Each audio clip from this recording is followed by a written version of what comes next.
Tengan muy buenos días, estimados alumnos.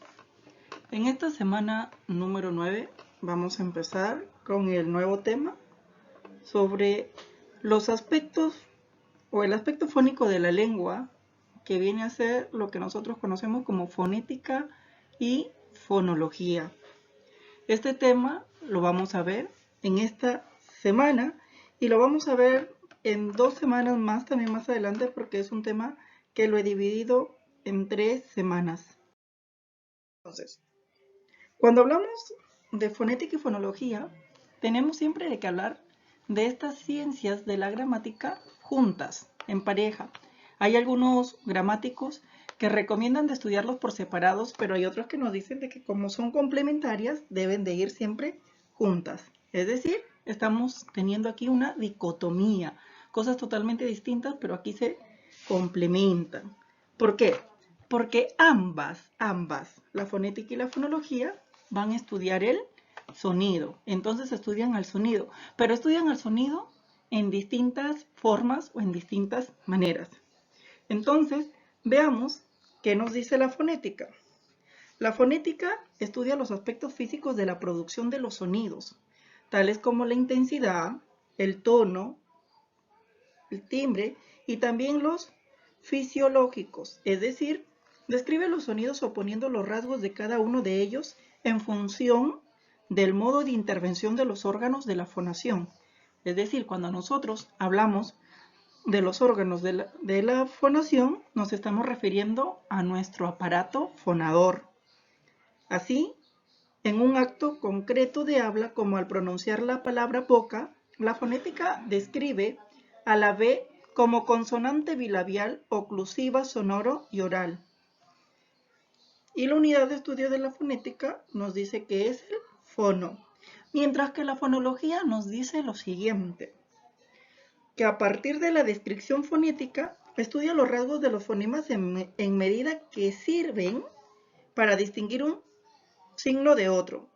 Se puede decir que los fonemas son elementos abstractos del sistema de la lengua, puesto que son un conjunto de rasgos distintivos, tales como oral, nasal, sordo, sonoro, etc.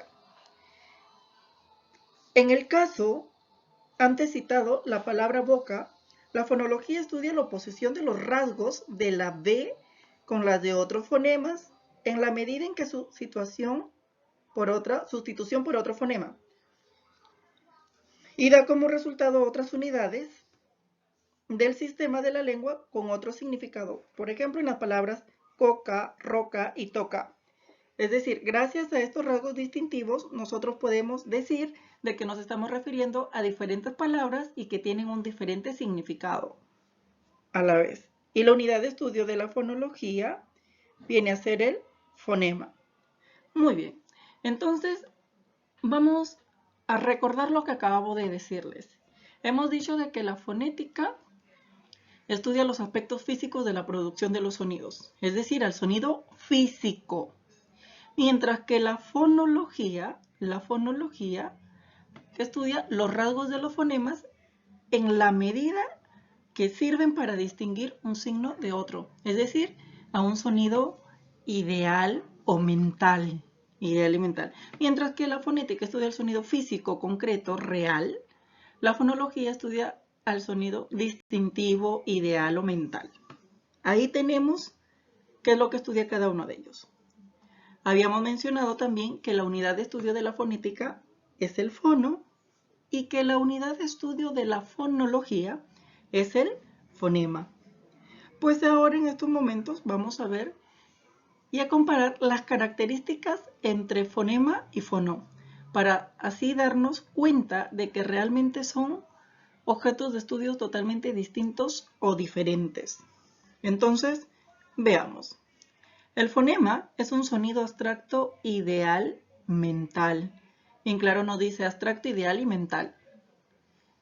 Mientras que el fono es un sonido concreto, real y físico. ¿Cómo así? Es que nosotros lo vamos a poder percibir mediante el acto del habla. Es decir, cuando nosotros nos comunicamos y ese sonido que percibimos a través del habla, vienen a ser ese sonido concreto, real y físico, porque vienen a ser los fonos. Otra característica del fonema nos dice que es la unidad mínima de la fonología. Es la unidad mínima de la fonología, mientras que el fono es la unidad mínima de la fonética o la unidad de la fonética, como lo estamos leyendo en pantalla. El fonema le interesa el fenómeno psíquico, es decir, psíquico porque está en nuestro cerebro virtual. Aún no es producido, está en nuestro cerebro, es virtual, psíquico, está en nuestra psiquis, en nuestra mente. Mientras de que al fono no le interesa lo psíquico, sino le interesa lo fisiológico y lo físico. Cuando hablamos de fisiológico se está refiriendo cuando vamos a comprometer a todo nuestro aparato fonador para materializar este sonido y darle inicio al habla. Y físico porque nosotros lo podemos percibir, lo podemos escuchar.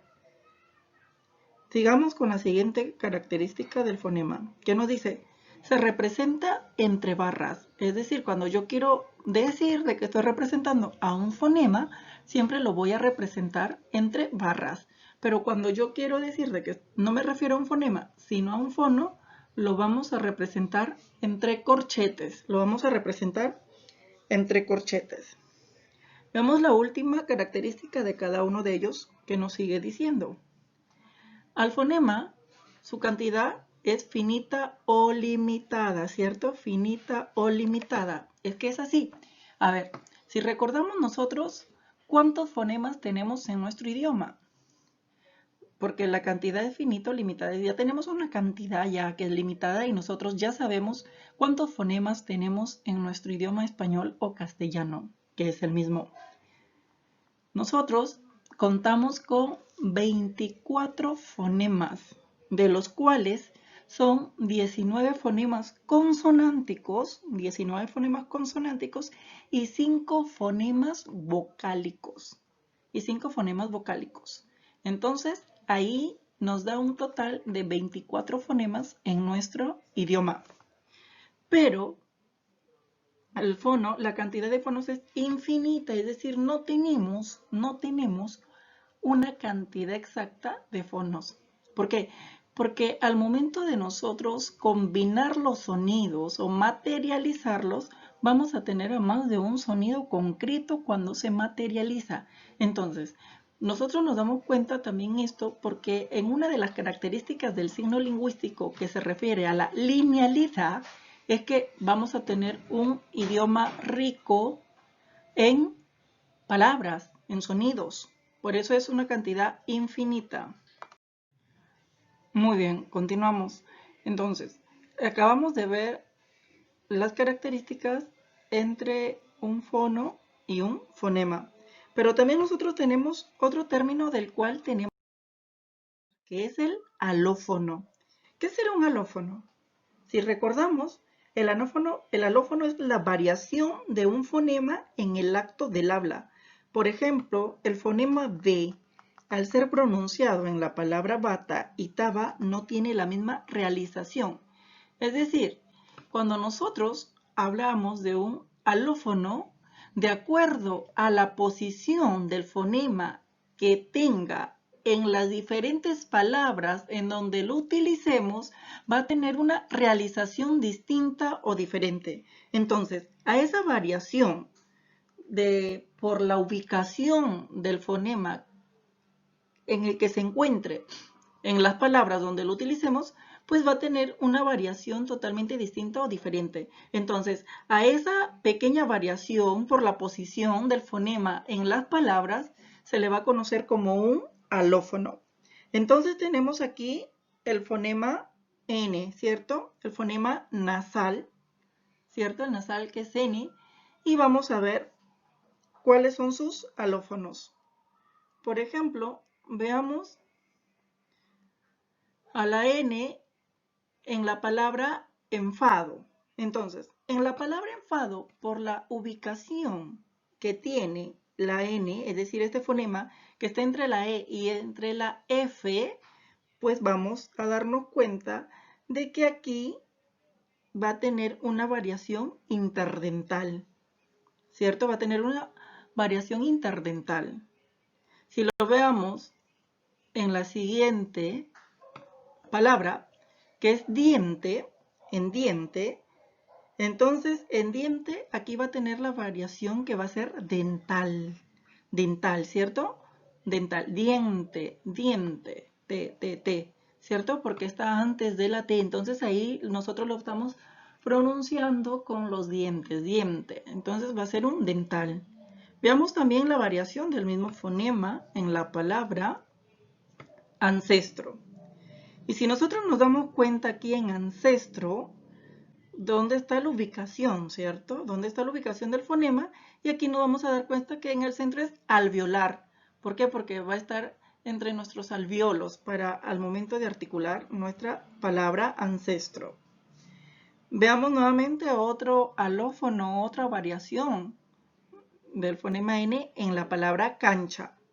Entonces, en la palabra cancha ya no es alveolar, sino es un palatal, ¿cierto? Un palatal. Entonces, estas variaciones que van a tener los fonemas por la ubicación de estos mismos dentro de en las diferentes palabras en los que los vamos a utilizar o los utilizamos, pues van a tener una pequeña variación al momento de materializarlos o de articularlos. Entonces, a esta pequeña variación que van a tener los fonemas, por la ubicación que tengan dentro de una palabra, pues se les van a conocer como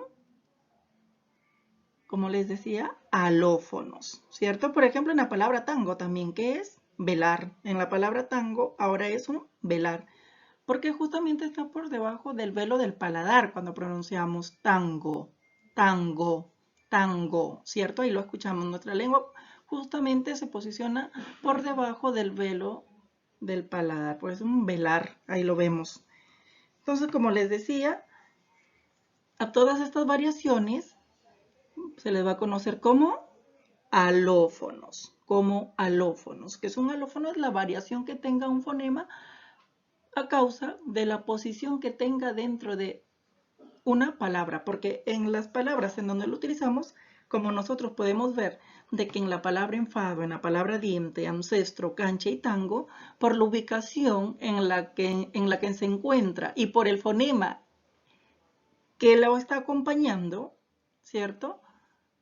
Va a tener esa variación. Y a esa variación que va a tener el fonema, por el lugar o por la ubicación que tenga dentro de la palabra y también por el fonema que lo va a acompañar, van a tener las diferentes variaciones. Y a esas variaciones se les va a conocer con el nombre de alófonos.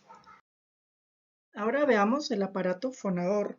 El aparato fonador, o también conocido como sistema articulatorio, es el conjunto de órganos que permite al hombre producir sonidos articulados en forma de palabras. Veamos la imagen del aparato fonador. Si nosotros observamos esta imagen de nuestro aparato fonador, que es el que gracias a él, a este aparato fonador, nosotros producimos el habla. Gracias a él nosotros articulamos y producimos sonidos que se convierten estos sonidos en cadena uno detrás de otros en palabras. Entonces veamos los órganos que nosotros vamos a utilizar para producir los sonidos. ¿Cuáles son estos órganos que utilizamos para producir los sonidos? Como vemos ahí son las fosas nasales, ¿cierto? La cavidad vocal, nariz, la faringe, la tráquea, los bronquios derecho, bronquio izquierdo, el pulmón, ¿cierto? Los pulmones, derecho e izquierdo. Y también nuestro diafragma lo utilizamos. Veamos.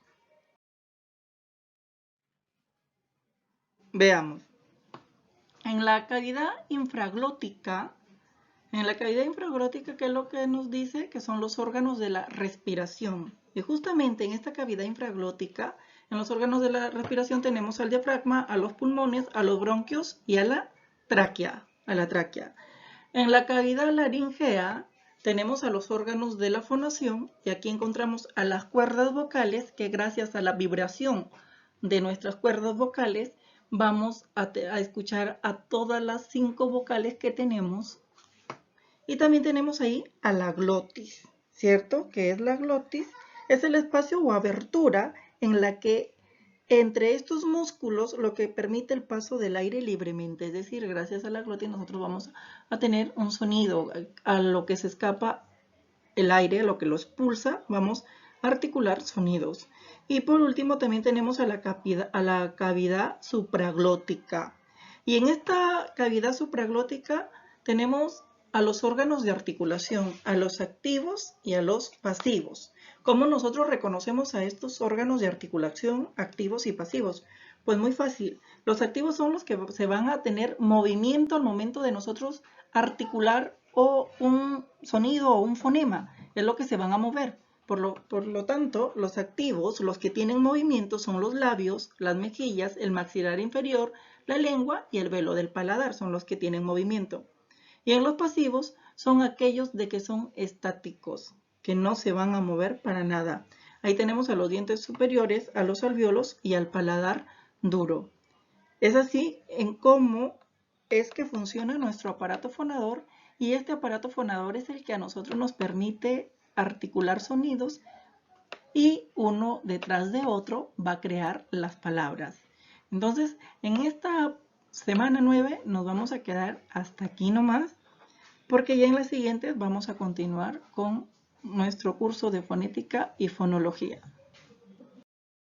Recuerda que si en esta semana te envío actividad, deberás esperar que te llegue la tarea para que la juntes y ahora sí puedas enviarla. Y si te envío la tarea, deberás esperar que te envíe la actividad para que la juntes y también puedas enviar tu tarea. Recuerda que ya estamos trabajando de esa manera. Nos vemos.